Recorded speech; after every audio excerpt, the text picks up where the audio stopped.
نعت ایک سعادت ہے جو حضور کے غلاموں کا مقسوم ہے.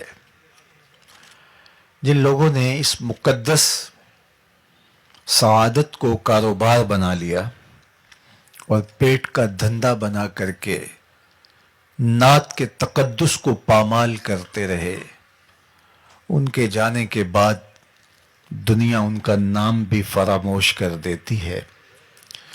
اور جنہوں نے نعت کو حضور کی بارگاہ میں با ادب حاضری کا ذریعہ قرار دیا اور عشق رسول کے پھیلاؤ کا اس کو ایک ٹول بنایا، پھر زمانہ ان کے جنازوں کو بھی رشک کی نظر سے دیکھتا ہے. بہت سال نوجوان تھا، آج ان کو مرحوم کہتے ہوئے کلیجہ منہ کو آتا ہے، لیکن یہ ایک اٹل حقیقت ہے کہ جو یہاں آیا ہے اس نے بہرحال پلٹ کے واپس جانا ہے. اس دنیا پر کسی کا مستقل قیام نہیں ہے. زندگی کی سانسیں لمحہ لمحہ ٹوٹ رہی ہیں اور میں اور آپ تیزی کے ساتھ موت کی طرف بڑھ رہے ہیں. یہاں کسی نے بیٹھ نہیں رہنا، بالآخر کوچ کرنا ہے. تو آئیے میں اور آپ اپنے آپ کو مالک کی دہلیز پہ لے جائیں اور موت کی تیاری کریں.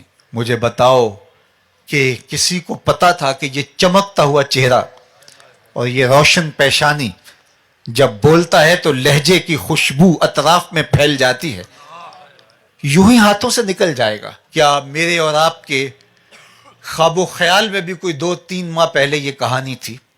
لیکن یہ حقیقت واقعہ ہم اپنی آنکھوں سے دیکھ رہے ہیں. تو اس لیے میں نے اور آپ نے بھی یہاں سے رخصت ہونا ہے.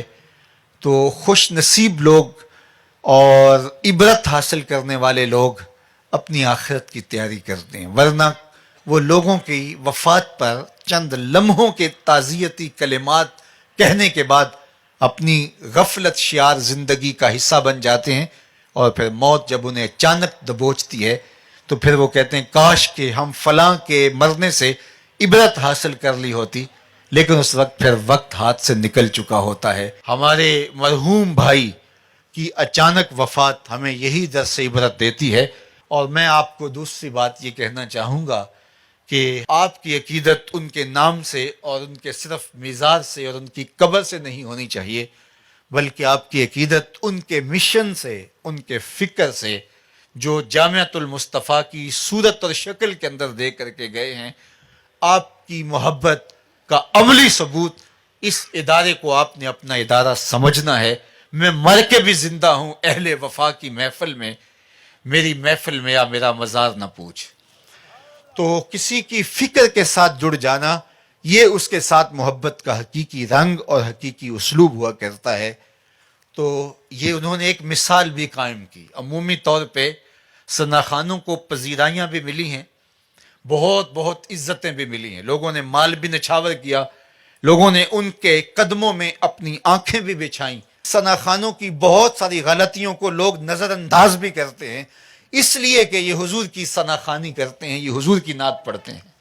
تو پھر ان کا بھی حق ہوتا ہے کہ جس دین نے، حضور کے نام نے ان کو جو عزتیں دی تو وہ بھی ریٹرن کریں اور وہ بھی کچھ پیش کریں.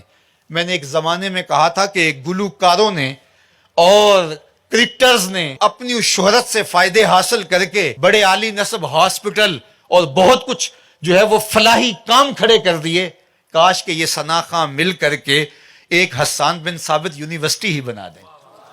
کاش کہ یہ کوئی کام کریں اور ان کی مقبولیت سے امت کو کوئی فائدہ ہو. نعت خوانی صرف آپ کی زبان سے ہی ادا نہ ہو بلکہ عمل اور رویے بھی نعت خوانی پکارتے دکھائی دیں.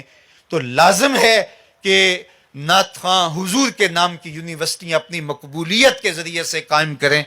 تو میں خراج عقیدت اس قبر کی مٹی کو بھی پیش کرتا ہوں کہ جس قبر میں آسودہ خالد حسنین خالد مرحوم نے یہ ادارہ قائم کر کے حضور کے ساتھ اپنی وفاؤں کا ثبوت دیا. اور پھر حضور نبی رحمت نے اس محبت کو ادھار نہیں چھوڑا، بلکہ جو پذیرائی، جو تکریم، جو عزت اور جو وقار، اللہ اکبر، خالد حسنین خالد کو نصیب ہوا، لگتا نہیں تھا کہ یہ کچھ جنازہ جا رہا ہے، لگتا تھا کسی دولہے کی بارات جا رہی ہے۔ تو یہ حضور کے ساتھ محبت کا عملی رنگ تھا جو زمانے نے دیکھا۔ تو اللہ کی بارگاہ میں دعا ہے کہ اللہ اس تربت نور پہ ہمیشہ اپنی رحمتوں کا نزول فرمائے۔